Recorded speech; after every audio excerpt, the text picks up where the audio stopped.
that is the insurance policy that a lot of landlords will throw at you.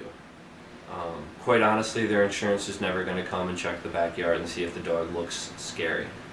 Um, if anything should ever happen and my dog were to be attacked in the backyard by another dog, or my dog were to escape and cause mischief somewhere, it would come back to the property owner. And if the place wasn't insured for a pit bull, then it would cost a lot of money. So I think he was saying that for specific reasons. He was the land, owner there, and he just probably had an issue in the past. And in order to prevent anything in the future, saying scary kind of covers the bases for him.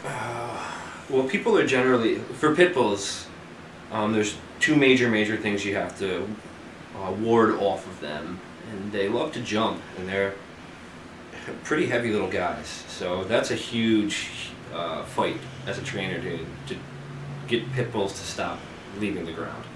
And the other thing is, obviously they're incessant chewers. They want to use their jaws all the time. There's a lot of muscle there, and going through the teething phase, they could eat this whole entire couch no problem, and obviously when most puppies teeth, they chew on your fingers, and who cares if it's a little Dachshund or a Chihuahua or something. But these guys chewing on your fingers, even as puppies, they'll break skin, So you definitely need to deter that. Obviously start with fuzzy toys and ropes and squeakers, but eventually they're going to get through all that stuff. So you have to kind of keep them concentrated on saying, this is what you're supposed to chew. Here's a hard bone for you, this is yours to chew. That way you get home and they don't chew up your shoes or something they're not supposed to. You have to constantly, every time they go for your shoe, you take your shoe out, switch it right up with what they should take. And that's a battle at first, but they get those things. They're pretty receptive to what you want. These guys are actually large pack dogs. They're comfortable with a large social structure. Some other dogs, not necessarily. If it was just literally me and Trev his whole entire life, his anxiety for when he would see new people or be introduced to new people, even with me being able to train him very well, just the sheer energy level of meeting somebody new at this stage, at 6.5, 7 years old, it would be overwhelming for new people. It'd say, holy, that dog's out of control.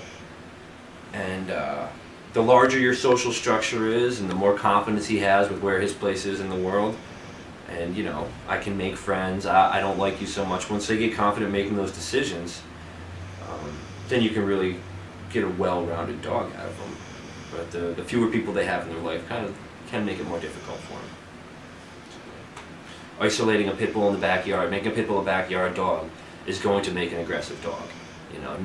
Not introducing to people, not introducing to other dogs, it's not going to make a well-balanced dog, where some other dogs can put up with that just fine. These guys they want to please. They want you to be satisfied with them.